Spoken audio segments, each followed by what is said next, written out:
Thanks so much for the lovely introduction, Julie. I am actually looking at a rebrand at the moment, of rebranding myself, because I do more than just coaching. So I started my business as empowerment coaching and looking to rebrand as Happier at Work, which is the name of the podcast. And it kind of encompasses everything that I'm passionate about. I've had some experiences at work which were, let's call them, less than ideal. And it prompted me, or it kind of spurred me on this journey for the last, I want to say, about 8 or 9 years. I developed an interest over that time in creating workplaces that are conducive to being happier and being more productive and doing, helping people to reach their full potential. So as Julie mentioned, I've just finished my master's in Organisational Behaviour, and this formed a lot of what it is that I'm going to talk about today. So the topic today is how to hire and retain the right staff. And this is of particular interest to me because I've been in both sides of that position, where I've taken jobs that I really didn't fit in, or I didn't feel like it was the right role for me in retrospect. And I've also hired people who I wasn't quite sure about, but I didn't know why. And actually there's, it was a mistake to hire that person. So I suppose I've been at both sides, and I would love to help people to not make those same mistakes that I have made. And I'm sure countless other people have made, and a lot of people can relate to. So what I would really love is, I can't see the chat. Julie is going to kind of keep an eye on the chat for me. But it'd be really great to get a lot of interaction. So if someone who's listening today has had that experience of either hiring someone who wasn't really a great fit in the organization, or has been that person who's taken a job you weren't quite sure about, but it turned out to be the wrong fit for you. So if you just want to put into the chat there what your experience of that is, or what your understanding of that is.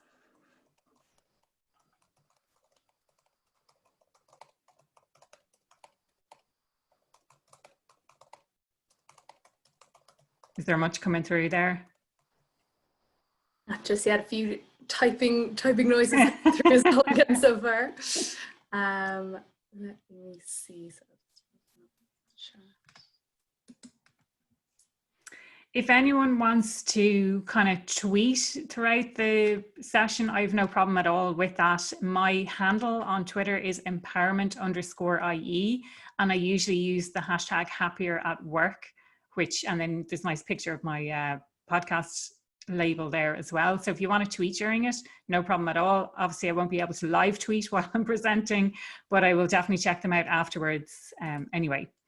So in terms of my mission, and I've kind of talked about what brought me to where I am. So really my mission is to empower companies to create a thriving culture in which people can realize their full potential, driving happier and more productive workers. I've seen some chats popping up there. So Julie, do you want to share what's going on in the chat? Yeah, absolutely. So Billy was saying that he once had a role that he thought would be a wrong fit, but actually turned out okay. Oh, interesting. Yeah, Lisa was saying hired the wrong staff for the role, also had experience of being in the wrong job herself. Yeah. Another person saying, like, I've been on both sides as well, where it's worked out, not worked out. Yeah. Lola saying, I did once hire a general manager who was a wrong fit for the business. I had to let her go after 4 months. Kieran is saying, hired a person who had the right technical qualifications, but left a trail of staff bodies behind them when. So yeah. Good technical, but it was all about the fit. Yeah. And we'll come on to that very specifically as we go through. In terms of what we'll talk about today, so I'm going to talk about how retention starts with hiring. So it's getting it right at the very start. I suppose it's a chicken and egg situation. You have people already working in an organization, but really when it comes to hiring, it's about getting that right at the start. Excuse me. I'm going to talk about fit and the importance of values and values congruence. And then I'm going to talk about need satisfaction and how that relates to job satisfaction. So those last two things are very much what I studied as part of my dissertation. Sorry, I'm just going to take some water. I'm going to keep things quite top level, but very to the point. I'll share some anecdotes from my own experience. And I have allowed time as well to have short breakout sessions to discuss what I'm talking about and share your own experiences. And I'm very big into taking action. So there's no point in sitting here listening and, oh, that's very nice. What can you do differently as a result of listening to me today? And that's really what I'm all about. In those breakout sessions, I will be dipping in and out of the different rooms to answer any questions that people might have. So as we go through, feel free to put some questions into the chat. If you're brave enough, unmute yourself and ask me a question or challenge me on anything. I'm definitely open to that. So I suppose the first thing that I want to ask is, what's your biggest challenge when it comes to hiring or retention? Or this could be, if you have clients, what's their biggest challenge when it comes to hiring or retention? So what comes to mind when you think about the challenges around hiring and retaining staff? And when I talk about staff, I mean the right staff, the people who are engaged and the people who are going above and beyond and who are a really great fit. What do you think are the biggest challenges?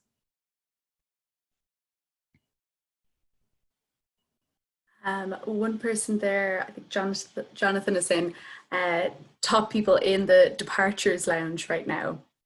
So maybe not sticking with the companies. Yeah. I'd love to know how you define top, like the top people. Are they the top performers? And how do you define the top performers? And it sounds like they're all ready to leave. And I wonder, is that in relation to COVID specifically, where a lot of companies haven't really handled things very well during COVID? I know I have, some personal experiences that people have shared with me where there's some companies doing really great things and keeping staff up to date on everything that's going on. But there are other examples where they've just handled it really poorly. So yeah, it'd be interesting to know more about that. Any more challenges coming through there, Julie? Yeah, Jonathan actually just kind of clarified a bit. He was saying, like, sorry, it's just moved there on me. The what and how of what they do, their top talent. Okay. So kind of just, high performing. Ev was saying there's a bit of ageism out there, people over 50 struggling to stay in work or get positions. Yeah, no, that's such an interesting topic. I went to an event last year. It was an inaugural event, probably around coming up on a year ago now, I'd say, with a crowd called the Grey Matters Network, and they support people who are over 55 for various reasons, and one of those being ageism that exists in the workplace. And it is a topic that I'm going to be covering on the podcast. It's such an interesting area. And I suppose the way I would look at it is, with a bit of luck, we'll all get to that stage in our lives, and you want to be able to support people who are older, and you want to be able to create an inclusive workplace, especially with those who have tons and tons of experience, which is, I think, really, really, really beneficial. Yeah, absolutely. So another comment there is saying salary can't keep up with some similar companies. Okay, interesting. Yeah.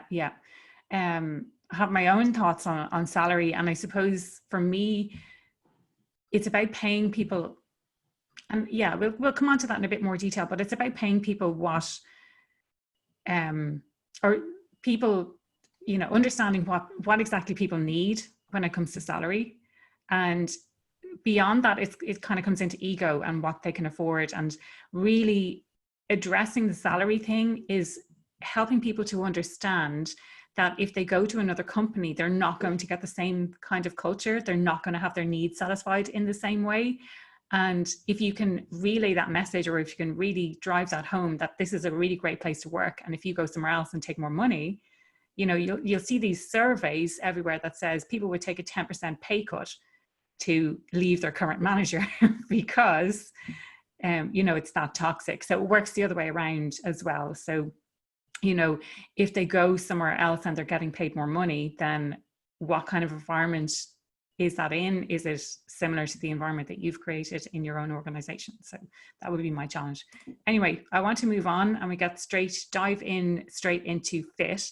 And this whole concept of fit is really crucial for creating a place where you can retain staff. So if someone feels like they don't fit in, then they are likely going to leave, or at least they're going to want to leave. And I suppose at the other end, you have those people who they sort of checked out and they know they want to leave, but they're not necessarily doing anything about it. But they become less engaged. They're not giving their discretionary effort, all of that kind of thing. So I want to talk about fit and the 3 different types of fit that we have. So you have demands, abilities, fit, and that was brought up already about that is the technical skills. That is, and if you think of hiring, it is 5 years experience required in X. It's all of those technical things. The company has specific demands that need to be met, and an individual has the abilities in order to meet those demands. So that is demands, abilities, fit. It's the most commonly used if you think about, the job ads, if you think about promotion criteria, all of that kind of stuff, it's all about demands, abilities. The other 2 that I'm going to look at today is all about values, congruence, fit, and needs, supplies, fit. And how these work is, you've got values congruence, and that's feeling a great sense of alignment with an organization. And when I talk about values, I'm not talking about, what's painted on the walls, what's put in the email signatures. Values to me is the behavior that you observe in a workplace. It's the culture, it's the norms that exist there. And it's what's observable to people as well. The beauty about values is that if you ensure that people's needs are being satisfied, then the perception is that their values are more aligned with that organization. So if you can satisfy people's needs, they feel that their values are more aligned. So that's how those kind of work together. And that's what I've done my dissertation research on. If people want to know more detail about that, absolutely feel free to reach out. This is where I'm going to be focusing the presentation that I'm delivering today. So first I want to talk about organizational values, and what do people want to maybe put in the chat again? What kind of organizational values either do you have or have you encountered? These are some organizational values that that I have seen in the past. And as Julia and myself were speaking yesterday, it's like open, connected, personal, useful. But what does it really mean? And especially when you can observe that people are not being open, that they're not really connected to each other, that when they're doing stuff, it's not with the usefulness or the utility of what they're delivering to the clients in mind. It's more about making money and how do we make money, all of those kind of things. So I'd love to kind of hear more about some of the organizational values that you have.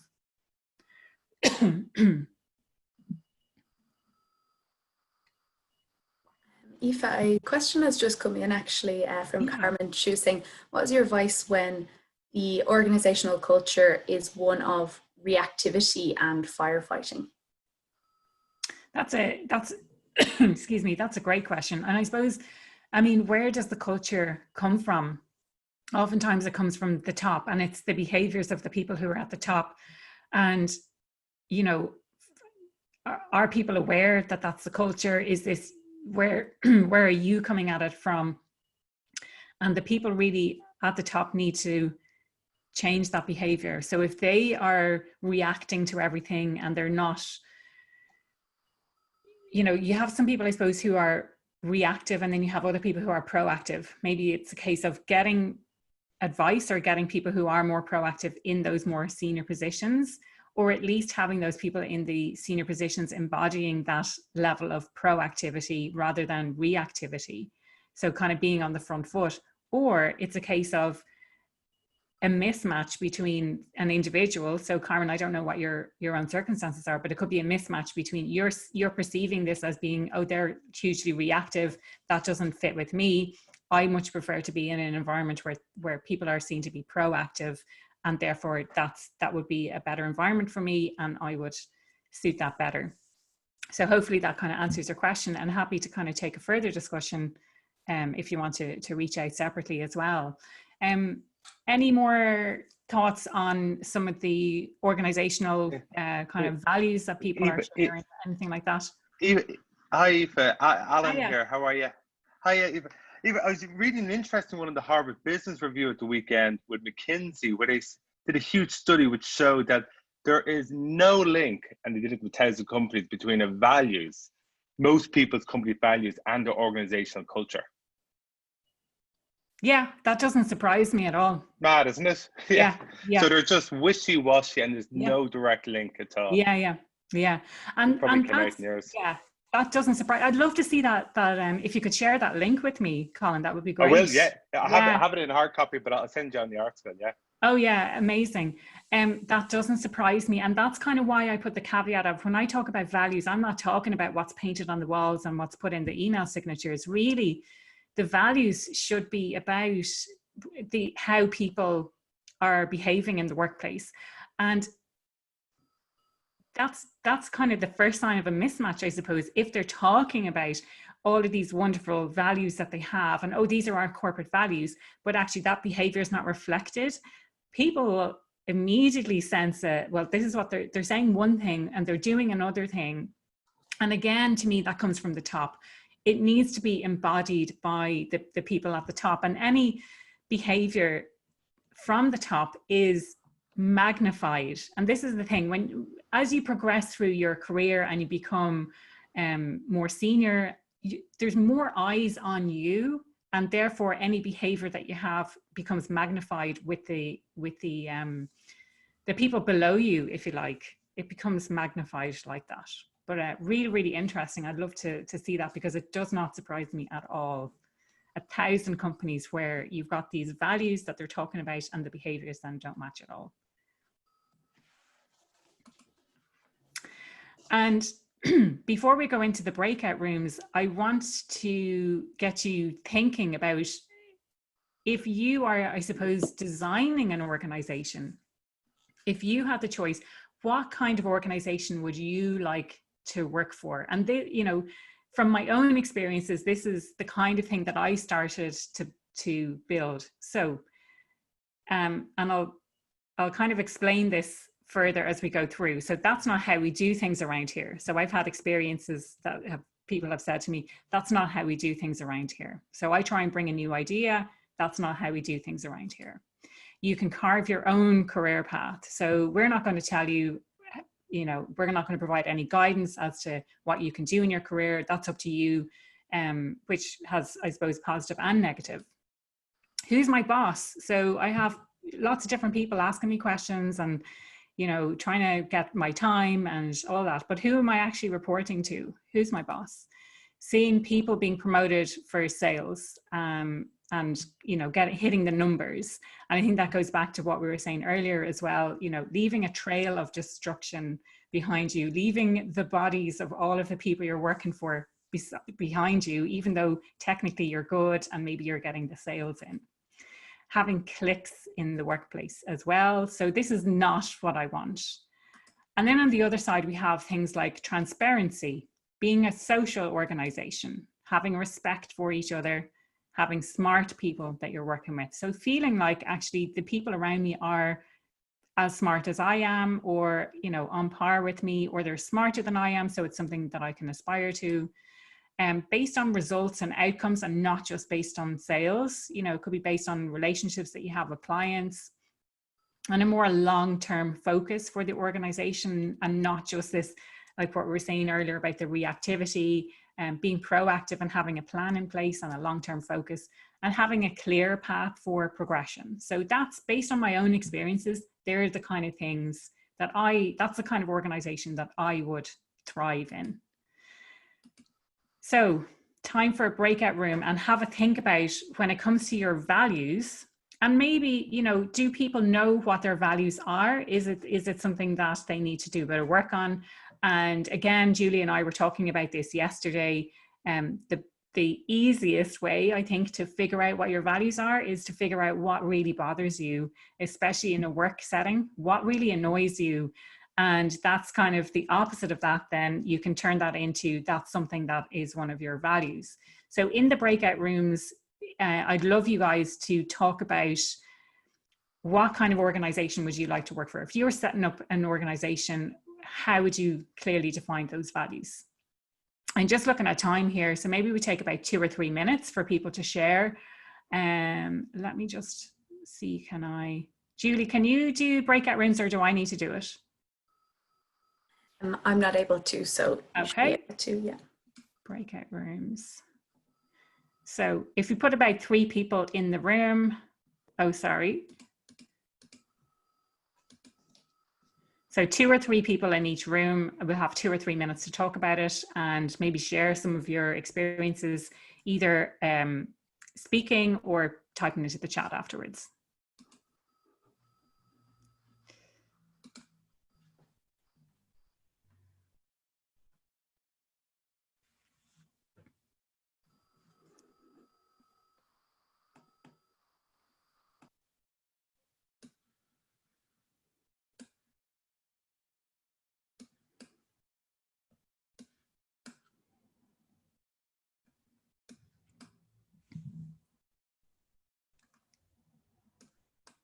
What are the kind of things that you would want to have and not want to have? So feel free to either unmute yourself and talk about it or type into the chat.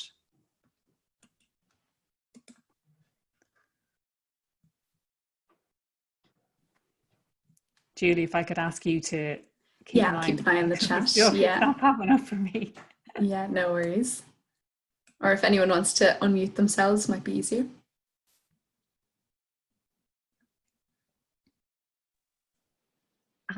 Hi, this is Bernie. I'm happy to go there. Hi, Bernie. Hi there. So myself and Lola came up with integrity. We both very much was up there, and by that we mean, you know, if you commit, or if anybody commits to doing something, that they deliver and they do as it says on the tin. And again, if there is a mistake or a mess up, that you know, one puts their hand up and takes responsibility. Then we had trust, ownership, and the last one, the fourth one there, I suppose cloning was the word that was coming up for me. But by that, I suppose you're not being diverse, or so diversity. So diversity, I mean, more diversity, you know, and I know what organizations try to do is get the right fit, you know, so they have this particular prescriptive idea of what a good fit is. But I suppose by really being very rigid with that, you're just hiring clones, and therefore, you know, you're missing the the innovation, the creativity that can come with. Well, what I always say in relation to fit is it's important to have congruence of values, so a shared value system, but diversity of thought. So you want to hire people who have different backgrounds, who think differently to you than how you think, and therefore who can challenge how you think, you know, and bring a diverse range of perspectives. So to me, it's all about that value, congruence, and diversity of opinion. Anyone else? Or I saw some stuff popping up in the chat there as well. There was a comment there from Evelyn just saying an entrepreneurial organization. Inclusive, change-driven, and reflective, employee central. Brilliant. And she had a question as well, just saying, how do you really make a company employee-centric? What do you think? Employee-centric, I suppose it's, again, to me, it comes from the top, and it's the behavior of the individuals, and it's the decisions that are being made and communicating those decisions that are being made as well. So, I mean, you have to think to what extent can a company be employee-centric? For me, I think that's wonderful, and I think it's aspirational. You have to bear in mind, to a degree, you know, you need to have a viable business. Therefore, at what point do you put the business before the employees, I suppose? But in order to make an organization employee-centric, it's putting people, like what impact is that going to have on the people, and talking to people about the impacts that things have on them. And when you're making decisions, you make decisions around how it will impact the people. And you, I suppose, communicate and make public how you're making those decisions and how you are, you know, how you are doing that. So a combination of the decisions that you make and the communication that you have as well. And was it Evelyn who was talking? She raised a really great point, sorry, that I forgot to pick up on. And that is, it's not just the words that you use, but it's what does that word mean to you? Because different words mean different things to different people. So it's about interpreting it and saying, when I say trust, this is what I mean. When I say ownership, this is what I mean. And on those two specific points in particular, I have to wonder is, should trust and ownership be universal? So for me, and maybe that's just from the perspective I'm looking at, but if I worked for an organization and there was no sense of trust, it was kind of and I have done that in the past, it's a sense of blame, or that's not my fault, they're not taking ownership and they're not trusting. Can anyone thrive in that type of environment? I'm not sure. If someone would like to challenge me and say that it's okay to be in an organization where people don't take ownership, but I would say that maybe trust and ownership, or I would call it responsibility, that's kind of fundamental to creating a thriving organization. Any other thoughts? Yeah, there was another comment from Moya saying that Barbara and her discussed respect, collaboration and growth as their three most important values. Love that. And collaboration versus competition, and that's something I feel like I've had it beaten out of me being in the corporate world, where everything is competitive and you're competing against other employees that are there, and you're competing against external competitors and things like that for pitches. And now that I have my own business, I have to remember that my natural tendency is towards collaboration rather than competition. So I have a slide on my values. I'll skip through that quickly. And I have some hidden slides within the deck as well. So when you see the final deck, you'll see all of the ones that are hidden as well. A couple of thought starters around values. So have you clearly defined what your values are? And we had a great chat with Kieran during the breakout session, and he was saying about it being easier to define what you don't stand for than what you do, and sometimes it is easier to kind of think of it that way. Are you communicating those clearly? So when it comes to hiring people, are you communicating those clearly on your website and in job ads as well, what your values are? To me, the values of an organization should be front and center. And as I mentioned earlier, this whole requires 5 years of experience or 2 years of experience or requires specific skills. You can always learn skills. This is the thing. There are a few exceptions, obviously, but for the most part, you can learn skills, but you can't necessarily learn values, or you can't change your values to try and fit into an organization where you really don't belong. Are you asking candidates about their values during the interview process? What else do you need to consider to attract employees to your company? So that kind of ties in with if we're losing people to competitors, what can we do to keep them?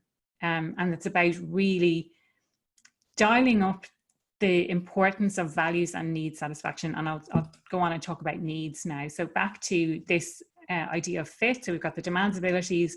We spoke about values, congruence. I'm going to speak about the needs, supplies side of fit now as well.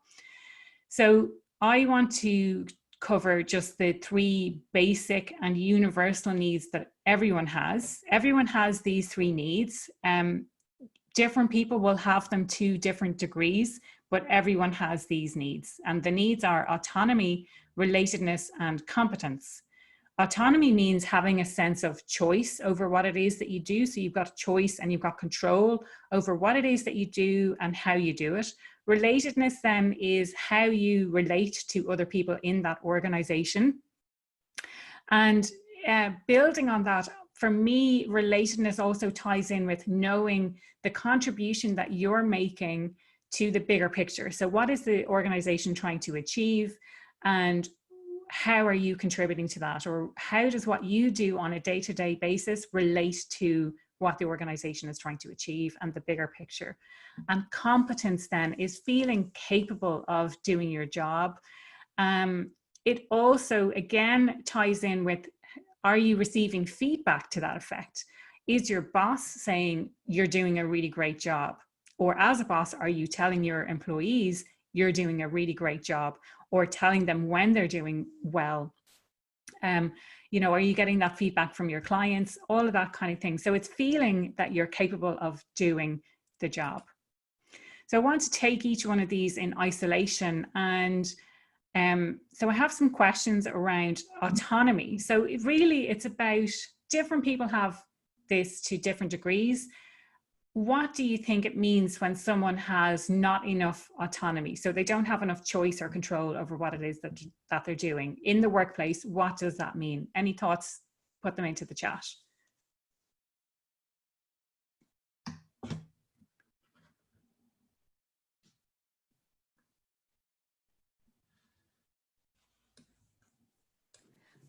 So a couple of comments coming in there. One is saying being micromanaged. Yeah, totally. Yeah. That lack of autonomy stifles creativity is something Lola is saying as well. That people will check on you or get frustrated. Feeling of being suppressed or micromanaged. Yeah. Stifled, not using talent. How about too much autonomy? What do people think about having too much autonomy?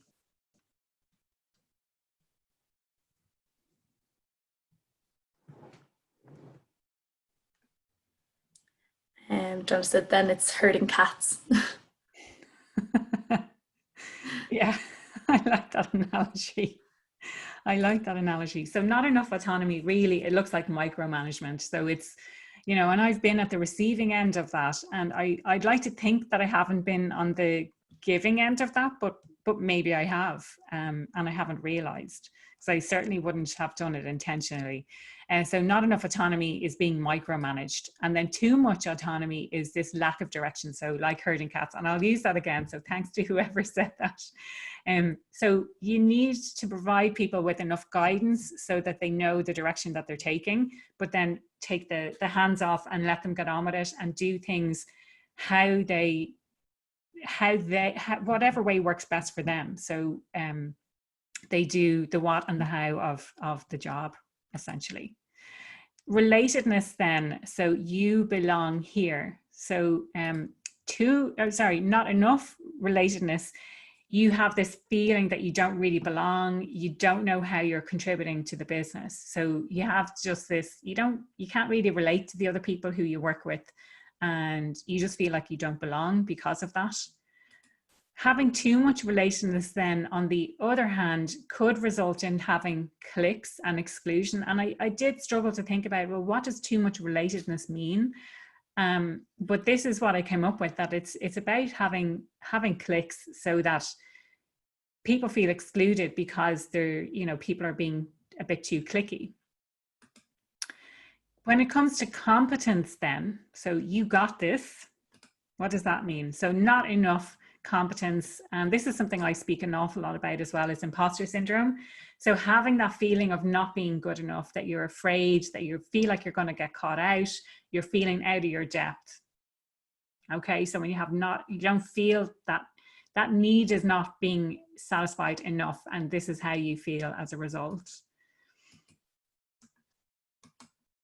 And then too much competence can result in boredom or complacency. And I'm sure there's a lot of people here who've been in that situation where you feel that your skills are not being completely utilized. You have so much more to offer, but actually you're not sure how to kind of give more, or your boss is not getting the most out of you and you're feeling a bit bored, you're feeling a bit complacent. I've just finished listening to the book Multipliers on audio, actually, and that's so interesting about how managers and leaders can multiply the effect that they're having in a business by really inspiring. And there's lots of different ways to do it, but how they can really multiply the effect that they're having within an organization. And on the other hand, you have diminishers. You have people who basically get 20 to 50% of what someone is capable of doing. So that's quite interesting if anyone is looking for a book to read or listen to. Multipliers by Liz Wiseman.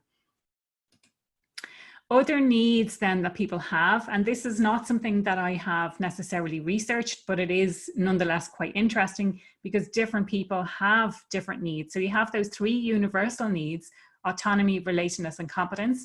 And then you have other needs, and these are just some of the other needs that people have. So reward, you know, are people motivated by having rewards? If you reward someone, do they feel a sense of satisfaction? Do they feel that their need is being satisfied? Recognition, and this is certainly something that I can relate to. And I suppose you have to think about the flip side. If they see other people being recognized for things that they feel that they've contributed to, or that they're doing themselves, they don't really necessarily see a difference, that can thwart that need, or that can mean that that person is dissatisfied. Learning and development, or growth, progression through an organization. So seeing that they have a clear progression path in their career.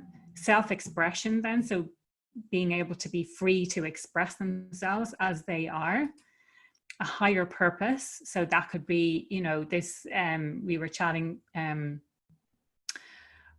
was that with Kieran, I think, during the break, and saying it kind of tied in with being the greater good. And the kind of organization you don't want to work for is maybe a tobacco company that sells tobacco to children, that kind of thing. So the opposite of that being the higher purpose. So is your company involved in something that's for the greater good, or for a higher purpose? A sense of stability, and being an entrepreneur myself, this is definitely not one of my needs, because if it was, it is not being satisfied. And so having that sense of stability, whatever that means. So it could be, you know, a structured environment, it could be a regular paycheck, those kind of things. A variety, so doing a different tasks throughout the day, and not just having kind of a monotonous environment where you're just doing the same thing day in, day out. Which strangely is actually something that sounds quite interesting to me. And a sense of achievement then. So feeling that you've achieved something, whether that's company-wide or whether that's a personal achievement that you've had within the organization. And status, so whether that's, you know, being able to earn a certain amount, having a particular label or title in the organization, being able to afford a particular type of car. Those kind of things. I was going to do breakout rooms, but just looking at the time here, maybe we can have a chat about it instead. And if people want to put into the chat what they think their needs are, or if there's any needs there that I haven't necessarily covered, that they're aware of themselves. And similar to values, if you ask someone like, what are your needs? Oftentimes people don't know what their needs are, but it's really, I suppose, important to have those conversations. So knowing how to have those conversations with people to elicit what are their needs, by listening to what it is that they're saying, like what annoys them, if, you know, if other people are being recognized, if other people are being rewarded, but they're not, and kind of flipping that and saying, well, if that's what annoys them, then what's helping, or what need is not being satisfied in them, and how as an organization can we satisfy the needs that person has. Each person will have individual needs, therefore it becomes more important for the manager of that person to know what those needs are and how to satisfy those needs, and have those, I call them like crucial conversations or crucial chats with people to really elicit what their needs are and ensure that their needs are being satisfied in work. So any thoughts coming through on the chat there, Julie? Yeah, Jonathan was just saying needs, wants and wishes change over time. It's important for managers to be curious and interested in asking each of their employees. One size never fits all, it's one size fits one. Totally agree with that. I love the needs, wants, wishes that you've used, and the fact that they change and evolve over time. Definitely change and evolve over time. The autonomy, relatedness and competence. So you might, as you progress in your career, you still have that need for autonomy, but the degree to which you need it might change over time. So when you first start out in your career, you might need a lot more guidance, a lot more direction. But as you progress, you're much more capable and you're much more willing and want much more to be able to design things how you want and kind of do things the way you want to do them. Another comment that came in from Carmen was just that a good way to help tease out what people value is by asking them what they admire and, like you said, what they don't like. Yeah. And even like who they admire. So if they see someone, whether it's within the organization or kind of in the public eye, and the kind of behaviors that they see that person doing and why they admire that person, definitely. And if anyone has followed John DeMartini, he a way that he talks about finding out what your values are is looking around your room that you spend the most time in. What kind of things do you have on the wall? What kind of things do you have on your shelves? That reflects what is important to you. What do you spend most time talking about? If you meet up with a friend, what are you talking about with them? What do you spend your money on? And what do you spend time thinking about? All of those things. And people think that everyone is the same, but we're all unique when it comes to that. And that, when he was talking about those things, it really got me thinking about what's important to me. So I have a map of the world on the wall. So travel is important to me. I've got loads and loads of books on my shelves. I don't necessarily have my accomplishments pinned on the wall, but it got me thinking that maybe I should start pinning my accomplishments on the wall as well, because that gives me a great sense of achievement then as well. So really great points there. Just some thought starters then when it comes to retention. So are you emphasizing the importance of values during the onboarding process? So again, reiterating about the values, what kind of behavior is currently happening in your organization? Are the leaders and managers demonstrating the values? What kind of behavior is being rewarded? We had a great scheme in one of the companies I worked in called Values in Action, where people were being recognized for demonstrating the company values. Do you use values or behavior as part of the performance review process? And I know that we did, but it was a very tick box exercise, and like give one example of how you've demonstrated each of the values. But really, the people who are progressing through the organization should be the ones who are really demonstrating what the values are. And that sends a signal then that person was promoted because they're really exemplifying what it means to work here. So any questions? I know we've had a few questions throughout. So a bit of time for some questions, and then I have some thoughts to leave you with as well. As I said, I wanted to be as practical as possible. So if you want to share the chat, Julie, and anything that people are saying. One thing that came in just a little bit earlier, Jonathan was saying, who is your worthy rival and why? Oh, I love that. I love that. Your worthy rival. Oh, wow. Any other questions? There were a few actually earlier on if I scroll up in the chat. Yeah, sorry, I might have gone quite quickly through that needs section. So if anyone has any questions, feel free to reach out.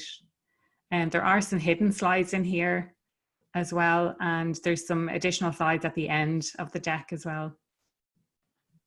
I'm just kind of scrolling through again, trying to find them. There was one on, in the hiring process. I'm just trying to find it in front of me so I don't paraphrase, but something about, is there merit in creating questions to ascertain culture add over culture fit? When people say culture add like that, I'd love to know more about what that is. So, because to me, when they talk about culture add, it's the same thing as culture fit, unless I'm missing something completely. Because to me, you want to hire someone who complements what you're doing rather than has a negative impact on it. So in order to complement what you're currently doing, then to me, you want to get the fit right. I know fit, for some people, it's a great word. For other people, they think, oh, it means you have to mold yourself in to fit in the organization. And for other people, they think, no, fit, it's too rigid. But what I mean by fit is that it's a good match between organization and person.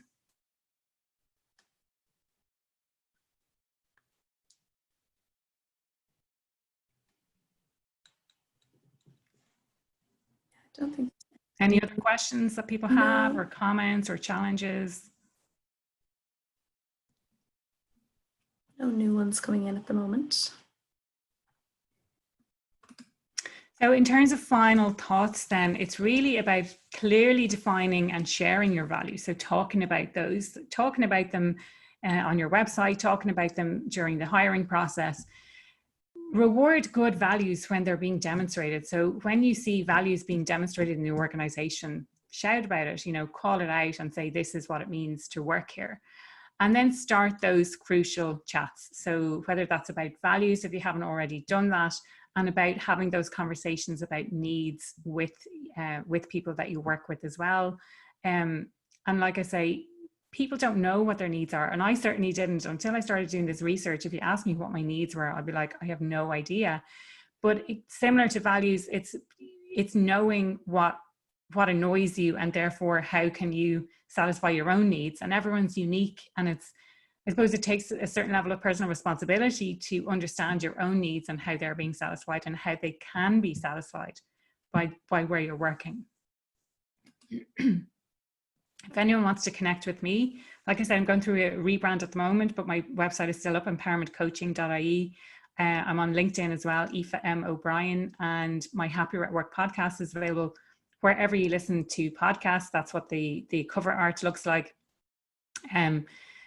If you just search for Happier at Work, you should find it wherever you listen to podcasts.